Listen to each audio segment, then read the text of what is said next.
Hey, what's going on, everybody? Welcome to No Timeouts, a football show coming at you from the Score Studio. My name is Jonah Birenbaum. That is Tyler MacKillop. That is Dan Wilkins. That is Zak McDonald. You know them. You love them. Hoo boy! Was that ever an eventful Week 15, gentlemen? First and foremost, the Kansas City Chiefs were eliminated from playoff contention in horrific fashion with Patrick Mahomes tearing his ACL in Kansas City's fate-sealing loss to the Chargers.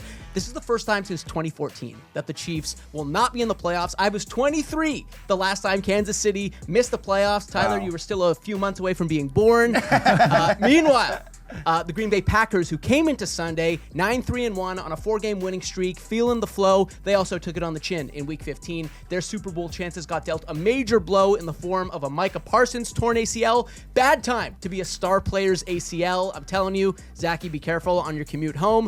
So much to talk about on today's show, gentlemen. T, kick us off. What do you got in mind? Yeah, I think at some point we'll get into the long-term future for the Chiefs, but I want to focus on just this year and say the Chiefs are, in fact, inevitable. They are not inevitable. They were not bound to make the postseason, despite all of the different situations of how they would get in. We talked about for the last 3 or 4 weeks, and I'm tired of the excuses that have been made for this team since they've been eliminated on Sunday. I'm seeing a lot of people talk about how the defense hasn't been its elite usual self from years past. Well, they're a top 5 defense in scoring right now. They're allowing less than 20 points per game. Other excuses are, the skill position players just aren't good enough. I'm sorry, is it the wide receiver you took in the first round who has the highest or the best 40 time of all time?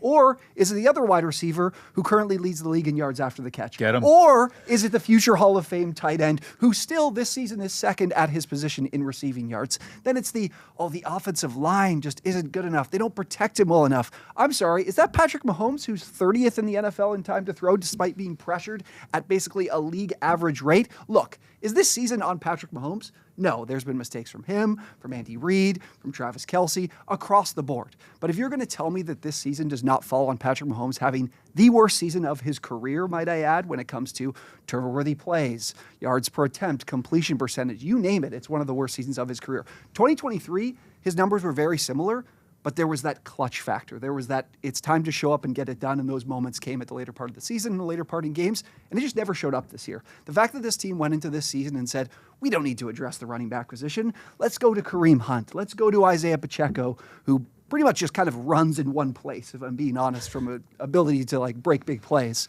And they paid the price.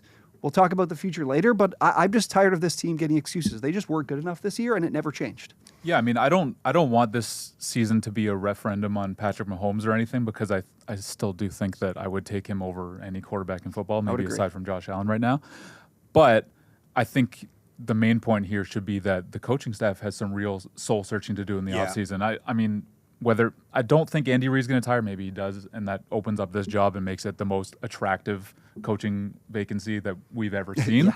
But I think that if he's back, they really need to reassess what they're doing on offense, because they do not have answers for what defenses are throwing their way now. And I mean, they tried to rediscover the downfield passing game that's been a focus for years now. And to your point about Mahomes, he is not connecting on those throws. The deep accuracy has pretty much disappeared. I think we're at a point where we don't expect that to happen now. I still think that he can be the best quarterback in the game, but they need to find ways to find that intermediate passing game to go with the underneath stuff, because it has not been working. It's one of the trickiest things in the NFL when you're a coach for this long to maintain a really high level staff. That's what happened if you look at the end of Bill Belichick's tenure, where he had his sons coaching for him. He just couldn't find the guys, because not only now are you in a spot where you've been in a place for 20 years and everybody that you've ever coached has been poached for another job, you're also only in one place, so you're not working with other people, and that's where Andy Reid is at right now. He's got Matt Nagy and Steve Spagnuolo, and it's these are the only people he's ever worked with. He has been a coach in the NFL since when he was with the Eagles.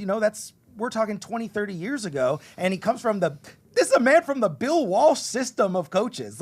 He just doesn't have guys to fill out that staff, so they have to find some way to inject youth, inject these new innovative minds into the staff so they can start this rebuild that they need to go through. Yeah, Andy Reid's still one of the GOATs, but every great coach needs some fresh ideas on stuff. So exactly. I'm with you there. There's no greater sign of fatigue institutionally than losing twice in a season to the Chargers. Oh, yeah. Isn't it fitting? The team they've been beaten for half a decade is the one to end their season? It's pretty remarkable.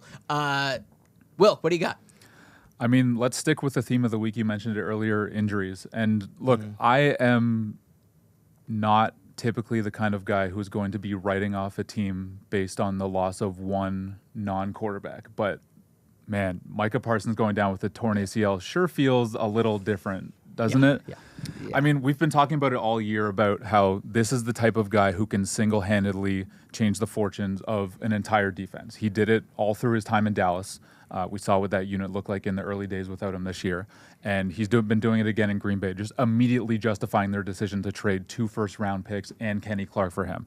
And coming into this week, PFF data had charted him as having received double-team blocks on 56.8% of his pass rush opportunities. That is easily the number one, I guess, Myles Garrett's up there with him. Yeah. But that's number one among all edge defenders in the NFL. And he's also at an 11.2% triple-team rate, which is also number one at the position. Just basically, this is opposing offenses throwing everything they possibly can at the best player on the field, trying to slow him down. And by extension, that opens up opportunities for other players on the field, creates one-on-one matchups for other Green Bay pass rushers. And, oh, by the way, he's also still performing at an all-pro level. It's just a truly ridiculous player. Now, Jeff Hafley's defense was good before Micah Parsons got there, and they do have some capable defensive linemen to step up with him out of the lineup. But I think it goes without saying that this unit is going to be in for some massive regressions without Parsons down the stretch. And as a result, I think that their weakness at corner becomes a lot more difficult to hide.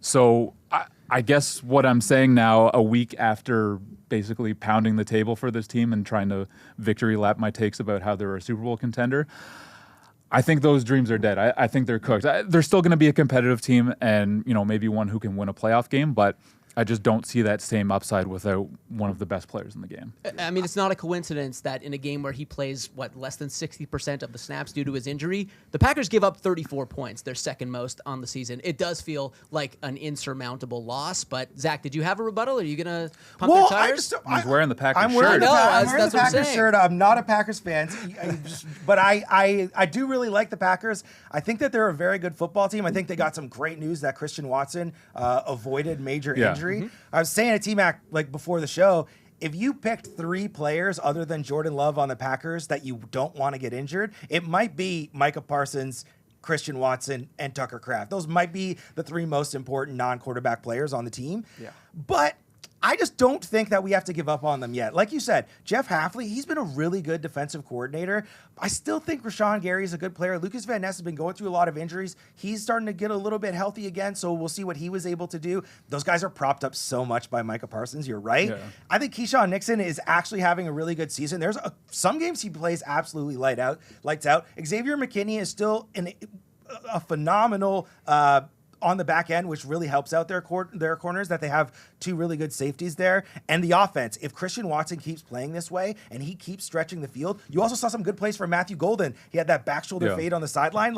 If you get aggressive down the field thrower Jordan Love, I still think the Packers are a really good team and they could make noise in the NFC. and that's the reason, them being able to rediscover the downfield passing game ever since Christian Watson returned in Week 8 was the reason that last week I was like, guys, I was right. Yeah. And the problem is now the path to me, unless you get some heroic stuff from the back end of the defense and Jeff Hafley, which I won't rule out, but now the path to me is outscoring teams in shootouts, like the Rams. And before it was I think that the Packers defense can give trouble to anyone they play. Now it's kind of not so much. You gotta score more than them, and that just creates too much variability for me in a Super Bowl. One recommendation I would make is Edgerrin Cooper, you got to find different ways for him to impact the game. So if you're going to lose Micah Parsons, if there are ways where you can get Edgerrin Cooper rushing the passer, I know that he's an off-ball linebacker, just ways that he can make a huge impact, I would kind of make him the base of everything that we're doing up front. You guys remember there's lost files from the show from the preseason. Remember when we talked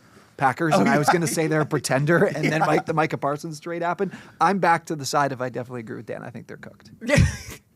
Very brave take. Pull them back. Pull the tapes back. Pull them back out. Zachy, what do you got? Jonah, we got to give a shout out to Old Man Rivers. Phillip Rivers returning literally off the couch, 44 years old. I know I'm the hyperbole guy on the set, on the crew, but this might be one of the most impressive NFL performances we've ever seen. It's certainly the most impressive NFL performance we've had this year. When I saw Phillip Rivers in the pregame come out with the rib protector on, the most dad bod of all time. He looked like he's a offensive line coach who like fuels late night film sessions with donuts. This is too much. Come on, everybody's been saying this to me like, oh, he's overweight, he's so big. He looked fine. He hasn't played football in 4 years. No, but I just mean he didn't look out of shape. Somebody was 44-year-old dad. 39. But that's the thing. He looked like a 44-year-old dad. I'm not saying if Phillip Rivers was right here now, I wouldn't say that he looks like he's in bad shape. You're talking about the most impactful, difficult position in all of professional sports. Oh yeah, it rocked. I mean, him doing I'm a Chargers fan, so seeing the one leg down fist pump, just oh my god, it's football nirvana. Especially I posted this on Twitter. I'm like, the late game under 2 minutes, Phil Rivers interception is going to be the type of deja vu you've never experienced in your entire life.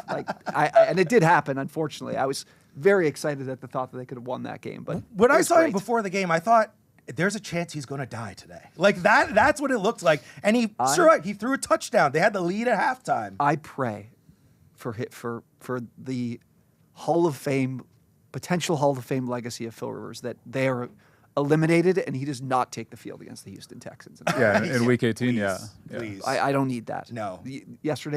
Sunday was awesome. That's what I'd like to leave. The second you have Danielle Hunter and Will Anderson hunting down Phillip Rivers, because that one play he made where he fell down and then he got back up. He got back up like your dad gets back up to move to the couch. Loudly, I think to your point, this was a really cool story, and it was impressive just for the fact that he came back and did it. Yeah. And must watch. It wasn't impressive for the fact how he played, I don't think, because it wasn't like, wow, what a great quarterback performance. I mean, I think he was 4.4 yards per attempt. I think to me I think he was 2 of 10 on passes, 10 plus yards downfield. Air yards, or maybe 2 of 8, whatever it was, and he was 16 of 18 on 10 or less. Yeah. Basically, we just talked about the formulas for success.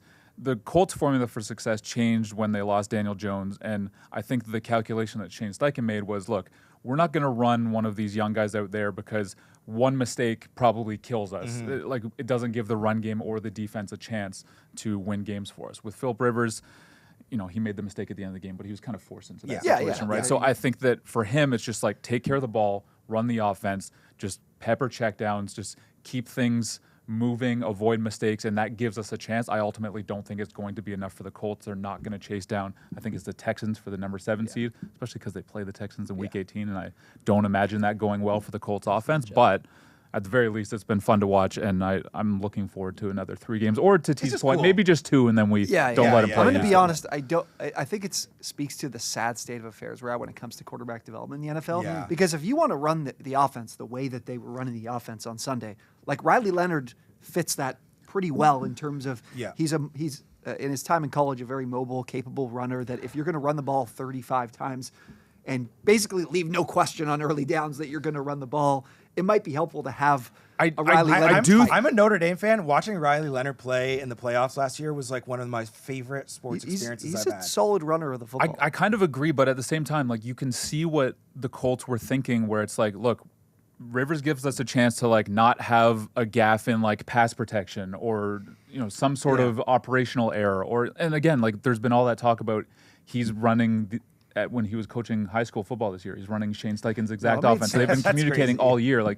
There's a reason he was able to step in and be making checks at the line right away, coming off the couch after just 1 week. So I think that's what they were envisioning and having more upside than one of these young guys. And again, it's just about not making those mistakes that would effectively just rule out a win right away in my mind. I think I had the most fun watching him check at the again, just coming back to that guy that was, running all over the line. To your point, Tyler, though, the fact that the NFL doesn't have a developmental system is one of the weirdest things in all of sports, that they can't put together an 8-team league where you get quarterbacks that are able to play 10 to 12 games a year so that you guys have actual guys with experience. Call it the Kurt Warner Development League? That's what I mean, right? NFL Europe, Tommy Maddox played in the XFL for a while. And Kurt Warner. And you can find some of these veterans out there. Anyway. This is a point for a different day. Bring back NFL Europe. Yeah, there you go. That's really what you were building I need the towards. Frankfurt Galaxy in my life. That was your thesis all along. T, you got another takeaway from Week 15? Bo Nix, balled out. I've spoke very poorly of Bo Nix maybe a few times on this show, but there's no denying it. He had a fantastic game on Sunday. And it can't be understated how important it is for this offense that he just does not. He's the escapability from the pocket, no negative plays when it comes to those sacks to be able to like kill drives. I would really hope J.K. Dobbins is back for the postseason because that could really help this offense too if they could run the ball a little bit more effectively. I don't want to be too hard on R.J. Harvey, but man, they crushed the Packers. Of the 2 to 3 yard rush. They crushed the Packers in the play action game. Nix was 20 of 24 for 256 yards and 3 touchdowns in play action. And the Packers were kind of aggressive in those shorter areas of the field because, again, Bo is like and that's a Sean Payton offense, kind of live less than 10 yards from the line of scrimmage, and then we hit them with the deep ball and use 4-6 with the deep ball, which is something he hasn't been hitting on throughout the course of this season. But if he plays like that, this is the team to beat in the AFC. It's just how often are we going to get that version of him? Because, again, we mentioned it, if the Packers don't have that pass rush, it makes things a little bit easier for Nix or in any offense to be able to move the ball, especially with how well this line protects for him too. But man, Bo played great. You know what's wild, Jonah? Last week you asked me about the Broncos, and we put out a clip on our socials of me saying how I don't want the Broncos to win this game because it means they're a Super Bowl contender. You must have got buried for that. There was like 500 comments on it. People coming into my DMs, all of this stuff like, oh, Bo Nix throws 4 touchdowns. I bet that was pretty aesthetic for you, stuff like that. And I do want to say, hand up, I'd like to apologize to absolutely nobody, okay? Because and this is what happens every week is it's like new information comes out and people act like I was supposed to know that Bo Nix was going to go off this week. This was an uncommon game for Bo Nix, and Broncos fans are acting like, oh, you don't know ball. You've never watched the game. First of all, everybody watches every game in the entire country. That's why the NFL is the 50 highest rated programs in every single year. I did watch the games. They played ugly games against the Raiders. They played an ugly game against the Commanders. That Chiefs game that they won was a really ugly game. I never said they weren't a good team. They're obviously a good team. Yep. They won a really good game. And this is a huge sign that their offense can really get cooking, and Bo Nix can play really good games. Do I still think they're going to play ugly football? Yes. Do I still think they have ugly uniforms? Yes. Did that add into my point last week? Yes. Okay, so it's like I give them credit for this game. It was a beautiful game, but I couldn't have known they were going to do this. Was that your response in the DMs? Ugly football is just kind of the way in the AFC, as we've discussed. Here's the question I want to ask. Are we ready to revisit the conversation about who the best quarterbacks from the 2024 draft class are? Because look at what Drake May and Bo Nix have done this year. Bo Nix is not in that conversation. Okay, ready for this? Here are the quarterbacks with as many touchdowns as Bo Nix through their first 2 seasons, passing touchdowns, in history. Peyton Manning, Russell Wilson, Derek Carr, Dan Marino, Justin Herbert. That's a lot of Hall of Famers. Justin Herbert was an Offensive Rookie of the Year. He's a Pro Bowler. And Derek Carr. Yeah, pretty good company to keep. Bo Nix, Derek Carr, that's the name that I would circle on that list. Yeah. Bo Nix played like 12 years of college football. He came into the league at like 32 years old. So I think that was the thing with Bo Nix, like coming out as like a 24-year-old, 25-year-old, whatever it was like he's probably coming out at his ceiling. Yeah, like, that's the concern. If anything athletically drops a little bit, we would have a lot more to talk about when it comes to like being a pocket passer. Ceiling, there's lots of teams that would love to have Bo Nix. That's pretty solid. There's lots of teams what I will say is I think that he's pretty clearly at the top of that like second group of quarterbacks, which was McCarthy and Michael Penix. Wow, that's as much as I'll say so far. But Yikes. to Zach's point, I think that it was to T's point, it was really nice to see him play the game that he did this past week because in my opinion, it was Bo Nix and almost Bo Nix only that had been holding this team back from actually being a legitimate Super Bowl contender before that. I was not able to take them seriously until I saw that game. So. Impromptu, would you rather, really quickly, next 3 seasons, who would you rather have a quarterback, Bo Nix or Jaden Daniels? Why are you doing this to us? Not close. Not close. Move on. Bo Nix best game Respect the exercise, because no. I'm sitting in this chair. I'm taking Jaden Daniels. Not close. Jaden Daniels, not definitely. close. Don't do this after Bo Nix played well. Don't make us slander him. Oh, my DMs are going to be just sour after this. Buddy, welcome to the club. Wilk, close it out. What do you got? Week 15 reflections. I want to bring it back to the MVP conversation again for a little bit. Look, we've been talking about it as a bit of a two-horse race for a while, not including Bo Nix. That's been Matthew Stafford and Drake May, another quarterback from that 2024 draft class. And, well, if I had a vote today, I think I would still probably give it to Matthew Stafford.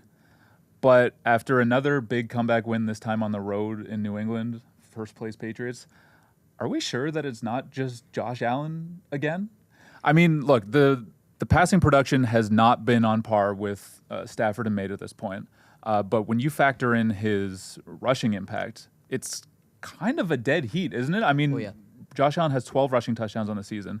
Only Jonathan Taylor, Jahmyr Gibbs, and Josh Jacobs have more so far. When you add those 12 touchdowns to his 25 passing scores, he's actually pulls even with Matthew Stafford for 37 total touchdowns at the top of the league. And what really drives this case home to me is what we've been talking about this entire season, and that's that this version of the Bills does not deserve to be a Super Bowl contender. Yes. You factor in all the issues they have on defense, primarily in the run game, and on offense, which is a receiving core that they refuse to upgrade when we've been screaming for it for a while now. In my mind, this is the worst Bills team that we've seen since Josh Allen's breakout 6 years ago. And yet, every time that we're about to count them off, which I think we've tried to do multiple times throughout the season, we get reminded that those things just don't matter as much when you have a cyborg at quarterback. He is dragging this team to the playoffs. The way the AFC is shaping up, assuming that Bo Nix does not just do what he did last week throughout the rest of the season, he might just take them all the way to the Super Bowl. And again, well, I think that Stafford is a deserving candidate. You know, he's been the best passer in the league so far this year, the best team in football, and it would be really nice to see him get his first career MVP award and cap off what could be a Hall of Fame resume. I think that if you're zeroing in on the value part of the discussion, which so often happens with voters, I don't know how Josh Allen is not making a crystal clear MVP case. Yeah, it's unbelievable. I actually think he has a stronger MVP case this year than he did last season when he won it. I think so too. Highest career completion percentage. He has a higher passer rating than he did last year. You look at what he's doing in the running game, and you look at how he's doing it with a bunch of nobodies. How many passing touchdowns would he have if he had Puka Nacua and Devontae Adams to throw to? And I also think that Lamar Jackson last year had a stronger MVP case than Matt Stafford has this season. It's been absolutely ridiculous watching him single-handedly lug the Bills to where they are. It's been crazy. Also, I was premature in trying to segue into our next segment. I got overexcited. Zach, close out our Week 15 reflections. This one, just real quick. I came on here, I don't know if it was last week or the week before, and I said that I saw the future and that the Carolina Panthers are going to make the playoffs. No. And what happened this week, Jonah? What happened with the Panthers this week? They lost to the Saints, as all NFC South is this another hand-up moment? This is another no hand-up moment. The Panthers are right on track for the playoffs, baby. Because let me tell you something. This is exactly what the Panthers have been all season. We said bad. The Panthers said yes. No, bad and then really good. That's what the pattern is. The Panthers fans said to never estimate them. Don't underestimate, never estimate them, because they lose to the bad teams, they win the bad games. How about this since week 7? This is what the Panthers have done. They beat the Jets. The next week, they lose to the Bills. The next week, they beat the Packers. The next week, they lose to the Saints. The next week, they beat the Falcons. Then they lose to the 49ers. Then they beat the Rams. Then they beat the Saints. And guess what that means? Lose to the Saints. Lose to the Saints. Lose to the Saints. Guess what that pattern is? Win, loss, win, loss, win, loss, win, loss. Guess what that means? Next week, they play this week, they play the Tampa Bay Buccaneers. Win. The week after that, they play the Seattle Seahawks. Lose. And guess what happens? In the final week of the season, they beat the Tampa Bay Buccaneers to sweep the season series, and they're headed to the playoffs. Keep pounding, baby. We will talk about that game later. We'll talk about that game. Why don't we just keep that division out of the playoffs? I was going to say, nobody wants to win the NFC South. Nobody deserves to win the NFC South. Since week 10, do you know which team leads the NFC South in wins? It's the New Orleans Saints, okay? They should just defer, send in a memo. We're out this year. You know, maybe we'll come back next year. I don't know. Maybe we love those Europe games. Maybe we send them out. Send the whole division to Europe. It's the AFC North and the NFC South. They just play a game and they get to be the champions of Europe. Let the record show that we'll settle it. One of these NFC South teams is going to get in the playoffs, and one of the NFC North teams is going to miss out. Yeah. R.I.P. to the Detroit Lions. What are we doing here? Watching Bryce Young flail for his life in the wild card round. All right, boys. Great stuff with less than a month left in the season. That's crazy. It doesn't feel too early Nope, I skipped the segment. I'm too amped up today, guys. As we discussed earlier, boys, the Chiefs are mathematically eliminated from the postseason, but they weren't alone in getting their fate sealed this week. The Bengals got eliminated. The Vikings got eliminated. Our thoughts and prayers go out to those fan bases, but we want to get a deeper sense of how those fan bases, those affected fan bases, are really feeling, so we sent our intrepid internet investigator, Zak McDonald, to dive into those team subreddits, get a sense of the discourse, get a sense of the emotions going down. Zachy, what did you discover? That's what we're going to do. I'm going to give out a couple comments, that I'm going to throw a question to the fellows, and we're going to see what we think about the future here. So up first, we did have the Chiefs. We had a user, his name is Mindcracked, and his comment was a quote from Andy Reid, and he says, well, we've got to do better with the catches and the runs. And the first reply to that comment from Trying to Live was, watching this team gives me the runs. That's tough. That's tough. And then we had user Calling All Shots. He says, a fitting end of the season, whole team gets injured, and we get knocked out of the playoffs. Fire Nagy, fire the worthless wide receiver coach. We have to change things. My God, this is the end we've been barreling toward for 3 years. Thank God it's over. No more stupid, the Chiefs can make the playoffs if pigs fly. And the final one was, dude, where's my plane one? And he said, if that's the last throw from 15 to 87, I'm sick. So this begs the question, fellas. Is this truly the end of this Chiefs dynasty, and what should their next move be as a franchise? I think we kind of touched on it a little bit earlier. It just comes down to coaching for me. I think a lot of people are going to head into this offseason thinking that there will be some big swings, like some bold personnel moves on the roster side of things to try to get this team back on track. I don't know that there's really a path for that considering their cap situation. I think they head into next year like $42 million over the cap. But they're going to benefit from the fact that they're actually going to have a higher draft pick than they've had in like a decade or whatever. But I just think it comes down to coaching. And I think that Andy Reid needs to make some changes on the offensive side of the ball. That means bringing in someone with fresh ideas, not just sticking with Matt Nagy and doing what they've been doing for a while now. Clearly it's not working. I couldn't possibly say it's the end of the dynasty because they have a guy who in my mind is right on par with Tom Brady as the best quarterback of all time. So that right there is a recipe for a dynasty. But yeah, it's they got some work to do. The parallels are crazy of when Tom Brady tore his ACL compared to when Patrick Mahomes tore his ACL. And I was saying, like, all of a sudden, Richard Seymour, Mike Vrabel, Teddy Bruschi, Rodney Harrison, all these guys ended up leaving town. The Patriots actually didn't end up winning another Super Bowl until 2015, but they won 3 Super Bowls onto there. I think the Chiefs could be headed towards a similar thing. Sure. But we're going to move on to the next team that missed the playoffs here. The Cincinnati Bengals, obviously been eliminated for a long time, but sort of you felt the definitive end to their season right here. So we had user Rohan1221UC, and he just said 24-0 is crazy, which is like it was crazy. That is crazy, yeah. yeah. And then we had next we had user Squad Poppy, and he said, Lord, if you can hear me, please let this be the end of the Zach Taylor regime, which that was by far the most common sentiment in the Cincinnati Bengals subreddit. And we also had user Perplexed Giraffe, who actually this might not be his first appearance on here. Might have hit this user up before. He said, remember when we lost the Super Bowl and that was the window opening for a new era? I didn't think it would be this type of era. So my question about the Bengals to you, T, is it time for them to end the Zach Taylor regime? Obviously, we know Bengals are a bit of a stingy franchise, but do they need to move on?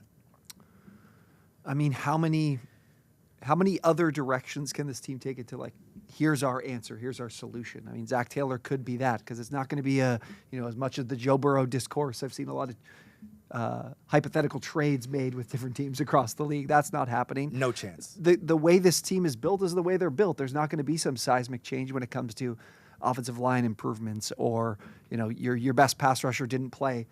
Pretty much we didn't really talk about the fact that why am I blanking right now? Trey Anderson just didn't play for 10 weeks, and they never even put him on IR.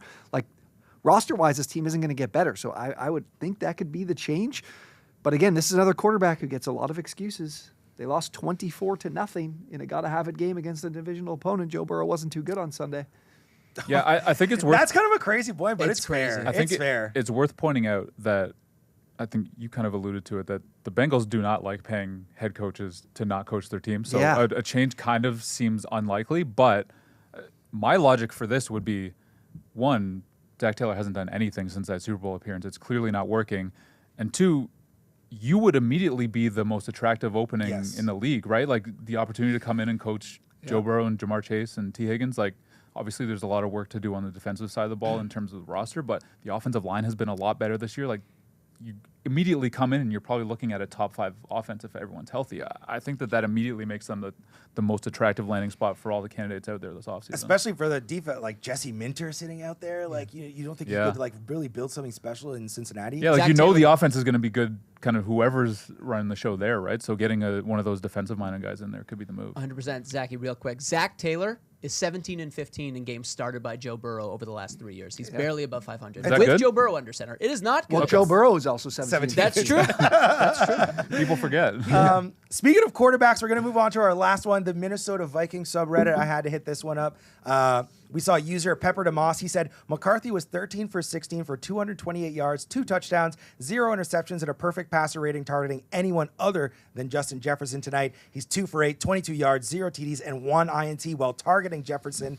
And then another commenter, Numb and Growing Colder, makes a lot of sense for Minnesota, said, I will never forget how several grown men in this fan base acted towards J.J. McCarthy earlier this season. Were these past 2 games enough for you to convince yourself that J.J. McCarthy is a solid QB option for the Vikings? No. Who hasn't shredded the Cowboys defense? Yeah, we're talking about the Commanders and the Cowboys, which it's 2 of the worst defenses in the league. I'm encouraged by the fact that this was the common sentiment in the subreddit was, hey, J.J. McCarthy's that dude now. I know, but fans with the pressure off. Come on.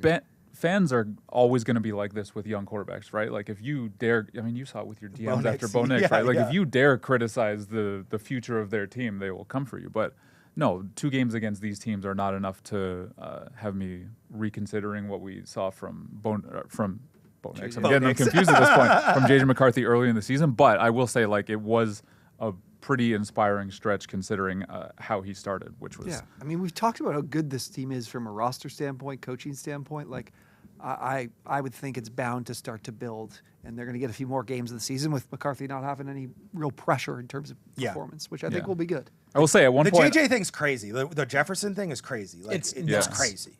It's just a complete lack of chemistry, right? Yeah. A lot of fantasy managers not going to be myself playing fantasy included. football. Myself included. That was my second-round pick, JJ. You win some, you lose some. All right, boys, great stuff. Less than a month left in the season now. It doesn't feel too early to do some reflecting on our own performance in 2025, our performance as prognosticators. You guys have dispensed a lot of takes over the course of the season, some good, some not so good, and now is the time to take accountability. I don't want to, actually. Well, no, nobody does. Can we skip this no one? one wants to pay the piper, you know?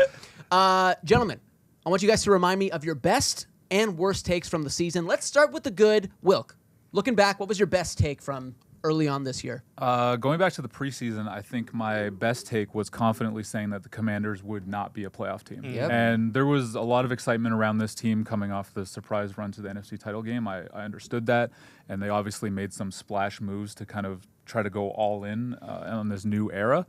But, man, regression was always so obvious to this team, at least for me. I think a lot of people are probably going to try to write off this season as, one sewered by injuries. Obviously, you had Jaden Daniels in and out of the lineup all year.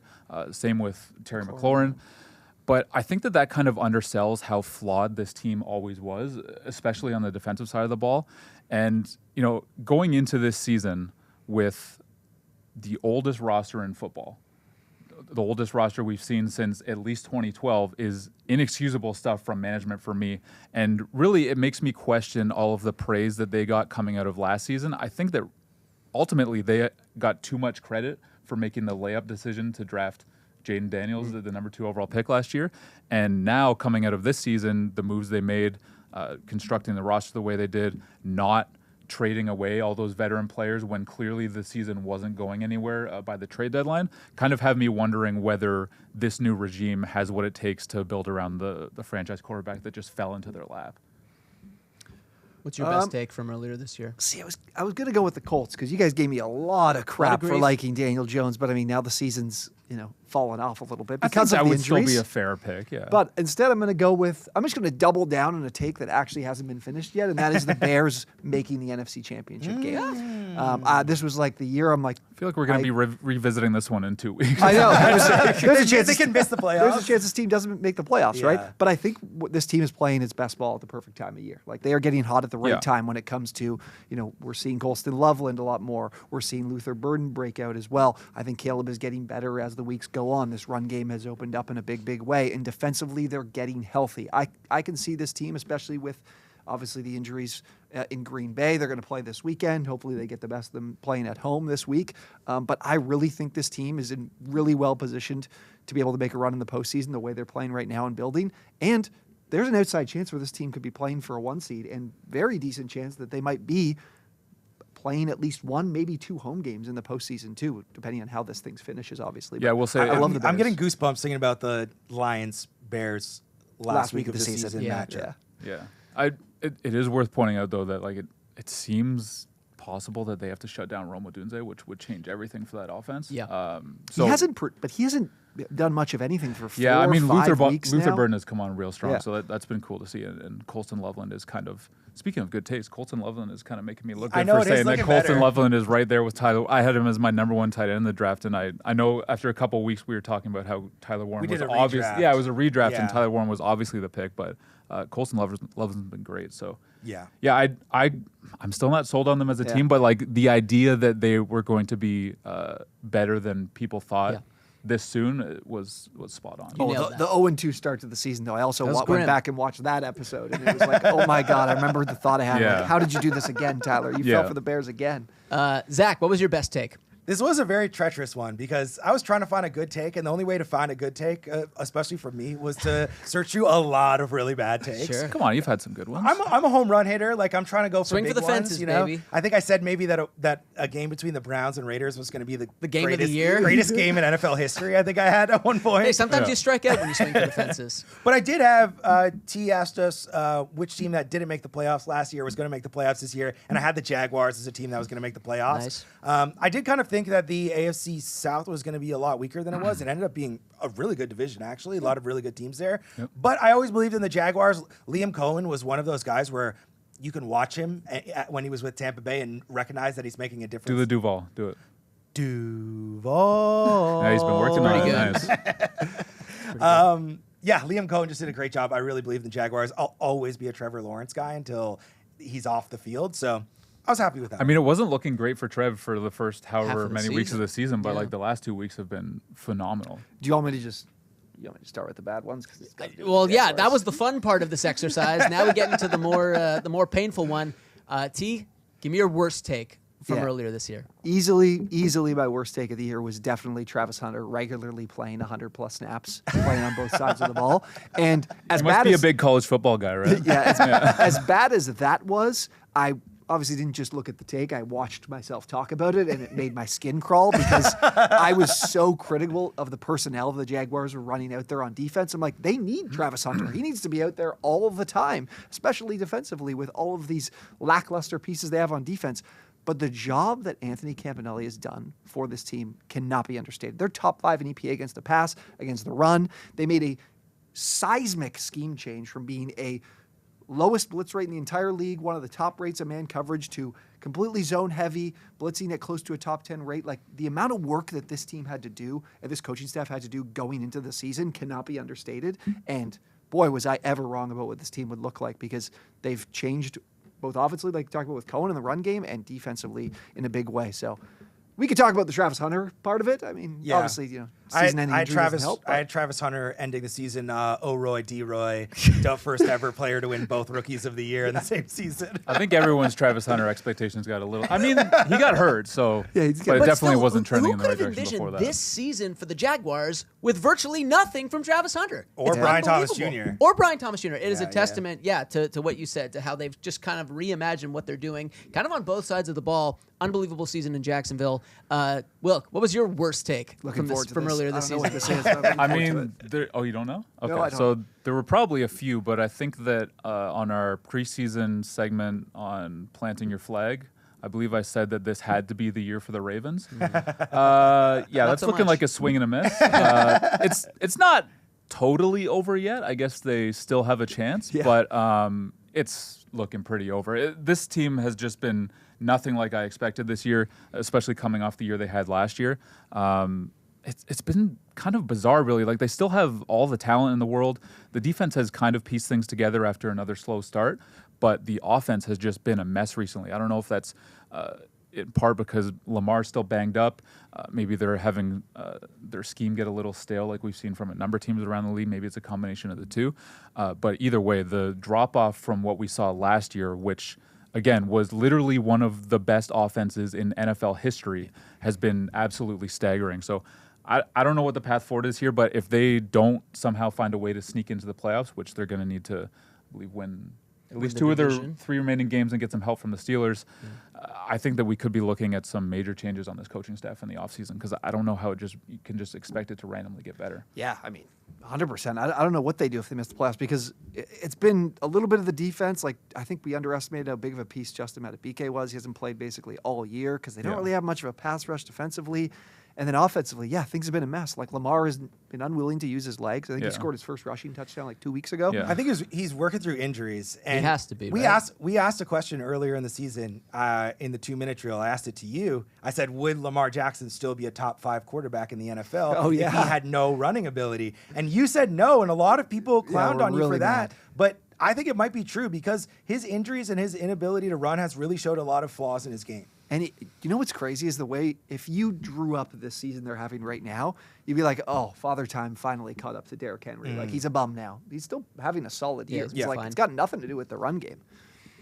Zach, close it out, buddy. What was your worst take from earlier this season? All right. I mean, hit the comments below. I'm sure you have a lot better ones for me than this one. But this was a take that I 80% believed and 20% was saying just to kind of piss T-Mac off a little bit. Sure. I like when he goes off. What is this? I love a spike take. I just like when I like when Tyler like really disagrees with something that I says, and he like kind of roasts me. I don't know what that says about me, but I did it. Fuels you. It fuels me a little bit. I do like that. I said that I had Jalen Hurts as in the MVP conversation. Oh my God, Zach, you did. That's tough. I think it was Looking like like a good after one. week 3, the Eagles were 3-0. Jalen Hurts had only had 3 touchdowns passing that season. He had like one game over 200 yards, and I was like pounding the table as Jalen Hurts for the MVP. That is an absolutely dreadful take.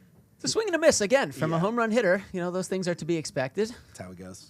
I don't even And know it what did to make say. T-Mac mad when I said it. Yeah. It was getting him riled up. No, I was. But I don't think anyone could have anticipated how steep of a drop off both Hurts and the Eagles offense have had. Like, to your credit, it was definitely bold. Well, the wild Projecting him to get some MVP votes, but The wild thing is, like, I don't even think about the Eagles, really. When I'm thinking about, like, who's going to win the Super Bowl, who's going to win the AFC, like, the Eagles Agreed. just don't come to my mind. no way. Yeah. They've looked awful. 100%. But that segment, I'm proud of you boys. You really took Thanks. some ownership there. That was vulnerability. Yeah. And that's what this podcast is about, being vulnerable, boys. All right, before we go home, let's tee up what figures to be a highly entertaining Week 16 slate. We got a whole bunch of big-time games rife with playoff or seeding implications. Let's break them down real quick and tell me who you got. Wilk, we got the somehow division-leading 8-6 Steelers. They're heading to Motown to take on the 8-6 on the outside looking in Lions. Who you got? Yeah, so I want to take it back to last week's preview segment when you asked me if the Lions were to lose to the Rams, would they miss out on the playoffs? And I said no. I thought that they would run the table from there, actually, getting to 11-6. And after a pretty encouraging performance, I'd say, albeit in defeat, I'm going to stick to that and say that there is absolutely no way that the Lions lose to this Pittsburgh team. The Steelers got to have a little fun on Monday night because they got to play the Dolphins, and I'm happy for them and everything. But this is the exact kind of matchup where they get absolutely run off the field, and we are once again, for like the 4th different time this season, talking about the future of this coaching staff. Gotta go. Yes. So I'm talking like if you have Jahmyr Gibbs on your fantasy team, you are probably going to be cruising into the next round of the fantasy playoffs. I'm talking like 4 touchdowns and Lions by 1 billion. Can I say something, though? Nobody in the NFL loses better than the Lions. They are the best. They are like what All the year. Yeah, you're right. inverse of the Broncos in terms of, like, you watch the Lions lose a game and you're like, hot damn, that team is so good, you know? Like, it's so weird. I mean, they were up 10 points on the Rams in the second quarter, and it's like, this team can legitimately be a Super Bowl contender if they get to the playoffs. Now, they still have lots of work to do before they get there, but I think it's going to happen. And it starts this week by beating the Steelers by like 30 points. It has to. T. A big game in the slog for the NFC South title. It's going down. Hold on. Who picked this out as a big game? I think he did. I mean, I guess with the stakes, sure. This is just a game I feel a lot of conviction on. All right, we got the 7-7 Bucks. Game for sure, They're heading to Charlotte to take on the 7-7 Panthers. Who you got? I could not be more convicted in the fact that Tampa Bay will win this game by a lot of points. Oh my gosh! Bryce Right Young, answer. This man has no respect for patterns. I think we got to get a bet going. I think we do have to get a bet going. Bryce Young is 0-4 against the Bucks in his career, completing about 54% of his passes, less than 200 pass yards a game. I think this is an opportunity for Todd Bowles and his scheme to show out because I do not trust Bryce Young when he sees the blitz or a lot of zone coverage. We know what Bowles' defense is about. He's really struggled against the blitz this season. He's completing right around 56% of his passes, one of the lowest yards per attempt in the league. I think it's 6, which is 30th in the league. And then I was critical last week about the Bucs, and it turned out deservedly so after the performance on Thursday. You know how good I was feeling when the Bucs lost that game on Thursday? I was like, I am in heaven right now. But I do think the one thing they're still doing at a pretty high level, not the same elite level they have for years and years, is their run defense is quite good. They're 8th in the league in EPA per play against the run. This is a run-first Panthers offense behind Rico Dowdle and behind Chuba Hubbard. I think the Bucs have a chance to take their run game away and force Bryce Young to beat them, which I don't think he's capable of doing. And then the offensive side, I'm still frustrated with the way Baker Mayfield played last week, despite the big performance statistically. And for the last 2 months. And for the last few months. But I mean, the way that Mike Evans changes this offense is super impressive. I think it's a chance for Bucky Irving to get going too. I think the Bucs win this game in a big, big way on the road. I gotta say, at the very least, I just respect you for taking a definitive stance on anything to do with the NFC South. Yeah. This entire season, it's been like opposite results. And listen, if it doesn't go my way, I've got like 2 weeks, then I can just say it again. It's true. Well, here's the thing, Tyler. You can prove anything with facts, okay? So I know that you have, this is why it's going to happen. You got to read the vibes. You got to read the room, and the Panthers are going to win. I know, the vibes are low for both. They lost to the Saints. No, the vibes are just on track for the Panthers. I thought he was moving on to his game, but he was just going back to the Panthers. He can't let him go. He can't let him go.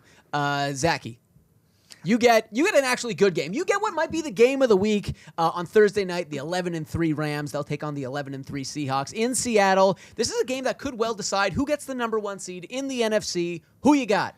Well, I think a lot of times with these games, it's easy to play a game of these are two teams that are going to split the division series. That's kind of what goes through your head. But if we're talking about actually analyzing what's happening, the Rams should beat the Seahawks, and I believe the Rams will beat the Seahawks because Chris Shula has Sam Darnold's number. We talked about it when the Vikings got eliminated from the playoffs last year. That basically got Sam Darnold ousted from Minnesota. It was Chris Shula who was running that defense earlier this season. Sam Darnold throws 4 picks against the Rams defense. Is just a player that he understands how to scheme against. And I think Sam Darnold is susceptible to those types of things. And then also, the Rams are just better at basically every single thing than the Seahawks are. Not a lot better. They're marginally better.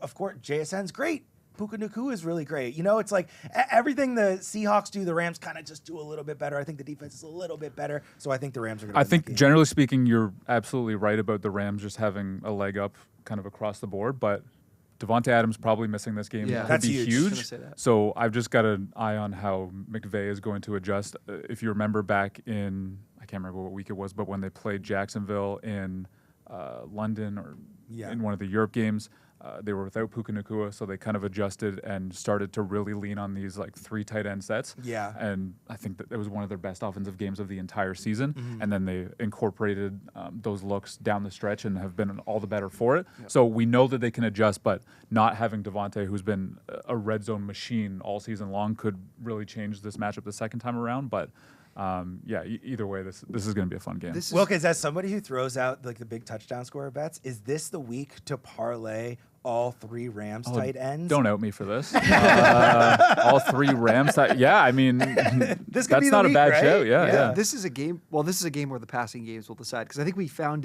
definitely found out last week that the Rams' run defense is legit, but the secondary is starting to become a problem. This has been a few weeks now where they're getting shredded. So if like you said, if Devontae, who I do think is out, Nakua obviously, he had the ankle injury, but he stuck around. Like, is that something that lingers?